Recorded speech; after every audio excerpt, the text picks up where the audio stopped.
Hello everyone, कैसे हैं आप सब? Welcome back to the easiest English learning source and I am Ishita. Guys, as I promised in the last session that मैं एक एक करके sentences बताऊंगी और उसमें narration सिखाऊंगी, तो आइए आज हम सीखेंगे assertive sentence. सबसे पहला टाइप है हमारा ये assertive sentence. Now assertive sentence है क्या? पहले ये जानते हैं. यहाँ मैंने हिंदी में उसका definition लिखा है, तो आइए पढ़ें. वह वाक्य जो कुछ कहते या सूचना देते हैं. कभी कभी आपने कुछ सेंटेंसेस पढ़े होंगे जिसमें इंफॉर्मेशन होती है, कोई जानकारी दी जाती है. वैसे सेंटेंसेस असर्टिव सेंटेंस कहलाते हैं. नाउ इनके भी दो टाइप्स हैं. यहाँ देखिए, affirmative and negative. So affirmative का मतलब सकारात्मक और नेगेटिव का मतलब नकारात्मक. एग्जाम्पल में मैंने लिखा है इशिता रीड्स नॉवल. नाउ मैं नॉवल पढ़ रही हूँ इसलिए मैंने ऐसा मेंशन किया है, बट इशिता रीड्स नॉवल ये किसी ने बताया, ये जानकारी दी है कि इशिता क्या कर रही है, इसलिए ये असर्टिव सेंटेंस है. और अगर हम अफर्मेटिव की बात करें तो यहाँ सकारात्मक यानी कोई भी जानकारी जब स्ट्रेट दी जाए तो उसमें अफर्मेटिव सेंटेंस होता है. The earth moves around the sun. तो यहाँ आपको एक जानकारी दी गई कि पृथ्वी सूरज के चारों ओर घूमती है. ये एक नॉर्मल सेंटेंस है, या अगर कहें तो एक पॉजिटिव सेंटेंस है, सकारात्मक वाक्य है. अब देखिए ये वाला सेंटेंस नेगेटिव. नेगेटिव का मतलब नकारात्मक. I do not go to office. यहाँ अगेन एक इंफॉर्मेशन दिया गया है कि मैं ऑफिस नहीं जाती हूँ, बट ध्यान से देखें तो इसमें नॉट है.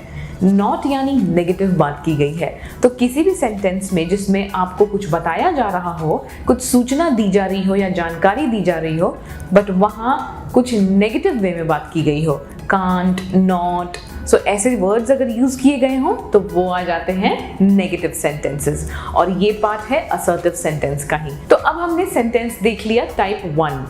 अगला सेंटेंस टाइप मैं आपको नेक्स्ट सेशन में बताऊंगी, बट इसके रूल्स जानना तो जरूरी है ना नरेशन में. अभी तो हमने सिर्फ सेंटेंसेस देखा.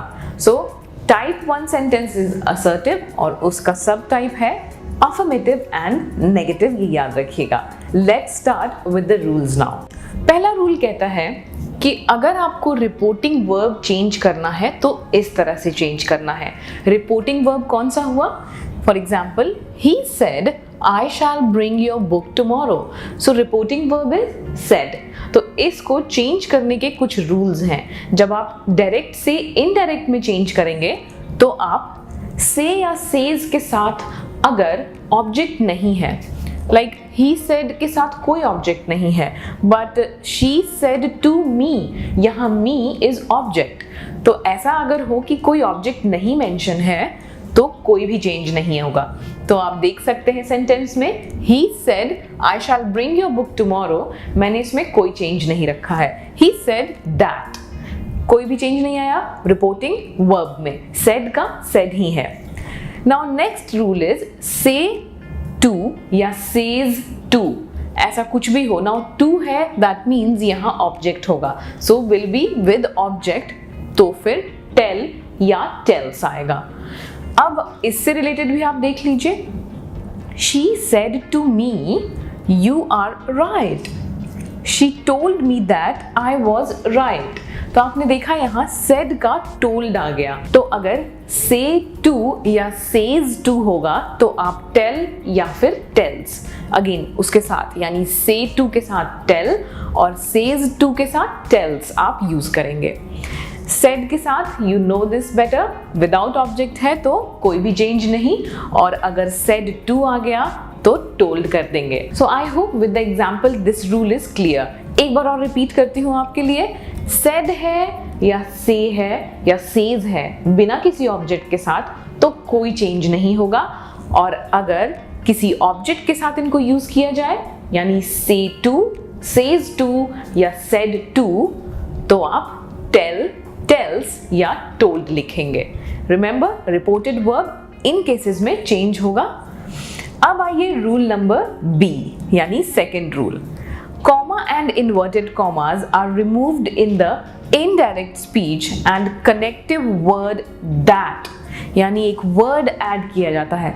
कॉमा को और इन्वर्टेड कॉमास को हम रिमूव कर देते हैं. अगर हम इस एग्जाम्पल में देखें, कॉमा यहाँ से जा चुका है और इन्वर्टेड कॉमा भी जा चुका है, और हम क्या करते हैं, दैट का यूज करते हैं ताकि हम उस स्पीच को कनेक्ट कर पाएं। So that is used in the indirect speech. तो जब भी आपको सेंटेंसेस में आइडेंटिफाई करना हो कि वो डायरेक्ट स्पीच है या इनडायरेक्ट स्पीच, तो आप देखेंगे कि कॉमा इन्वर्टेड कॉमास गया है तो वो इनडायरेक्ट है, और साथ में दैट का यूज हुआ है तो वो इनडायरेक्ट स्पीच है। सो यहाँ देखिए, ही सेड दैट, मैंने इन दोनों को हटाया और सेंटेंस को थोड़ा डिफरेंट तरीके से लेकर आए। अब नेक्स्ट रूल पे आते हैं गाइस।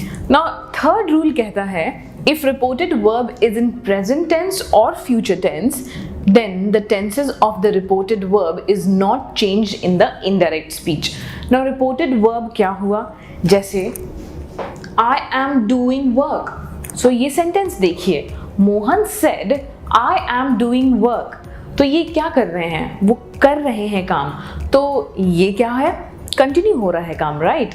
सो यहाँ पे डूइंग का जो वर्ब है ये रिपोर्टेड वर्ब है, वो इनडायरेक्ट स्पीच में चेंज नहीं हुआ, डूइंग इज डूइंग। सो अगर ऐसे ही प्रेजेंट टेंस या फिर फ्यूचर टेंस में आपको सेंटेंसेस में दिखे वर्ब, तो आप उसको चेंज नहीं करेंगे। This is a simple rule guys, इसे याद रखिएगा। Next rule number 4, for changing the helping verb. अब हेल्पिंग वर्ब जब आएगा तो आप ऑब्वियसली उसको जब इनडायरेक्ट में कन्वर्ट करते हैं तो चेंज करते हैं। कैसे, उसके लिए एक चार्ट बनाया है मैंने यहाँ पे। अगर डायरेक्ट स्पीच में इज एम हो तो आप वॉज करेंगे उसका, आर हो तो वर, हैज हैव हो तो हैड, और शैल विल हो वुड। अगर कैन आया तो कुड, मे का माइट, डू या डज हुआ तो डिड, और अगर मस्ट, शुड, हैड, वुड या कुड आया तो आप उसमें कोई भी चेंज नहीं करेंगे। रिमेंबर दिस चार्ट गाइज, ये आपको बहुत हेल्प करेगा। तो आइए गाइज अब देखते हैं कि इन रूल्स को कैसे फॉलो करते हैं। अगर हम कंसिडर करें ये सेकंड वाला रूल जिसमें आर का वर हो गया है, तो इसको कैसे करेंगे। अगर आप ये वाला सेंटेंस देख रहे हैं, she said to me you are right. So यहाँ मैंने कहा she told me that I was right. Now I के साथ were नहीं लगाया मैंने, was लगाया, तो यहाँ are का was हो गया। अगर यहाँ पे होता किसी तीसरे पर्सन के बारे में, like say suppose she said to me Ishita is right, तो मैं यहाँ क्या कहती, she told me that Ishita was right. So first person के बारे में जब भी बात करेंगे हम was बनाते हैं उसका। तो जब भी यहाँ सेंटेंस में डायरेक्ट स्पीच में फर्स्ट पर्सन पे बात करें तो वहाँ are का was हो जाएगा, और अगर सेकंड पर्सन के बारे में बात करें तो were हो जाता है। या फिर एक एग्जाम्पल लीजिए जिसमें हम थर्ड पर्सन के बारे में बात करते हैं। She said you were right. उसने कहा कि आप सही थे। तो यहाँ 3 लोग इन्वॉल्व हैं, इन्होंने मुझसे कहा और मैंने उनसे बताया कि उन्होंने क्या कहा था इनसे। सो आप समझ रहे हैं, यहाँ 3 लोग इन्वॉल्व हैं। तो जब मैं डायरेक्ट स्पीच को इनडायरेक्ट में कन्वर्ट करूँ थर्ड पर्सन में, तो आएगा she said that you were right। यहाँ you was नहीं आता है, you were आएगा। यही एक सिंपल रूल है जो यहाँ पे आपको फॉलो करना है। आइए एक और एग्जांपल ले लेते हैं। shall will का would हो जाता है, तो यहाँ सेंटेंस में देखिए कहीं पे shall यूज हुआ है। यहाँ फर्स्ट वाले सेंटेंस में मैंने लिखा है he said I shall bring your book tomorrow. He said that he would bring my book the next day. So यहाँ shall का would हो गया, यही रूल है। So please learn this chart, ये आपको हेल्प करेगा फॉर्म करने में। आइए अब नेक्स्ट रूल देखते हैं। तो आइए अब देखते हैं 5वां और आखिरी रूल असर्टिव सेंटेंस के लिए। यहाँ कहा गया है कि जब भी कोई वर्ड ऐसा दिखाए जिसमें नियरनेस दिखे, लाइक कोई प्लेस है यहाँ पे है तो इट इज हियर, तो वो मुझे पोजीशन बता रहा है, राइट, ये यहाँ है।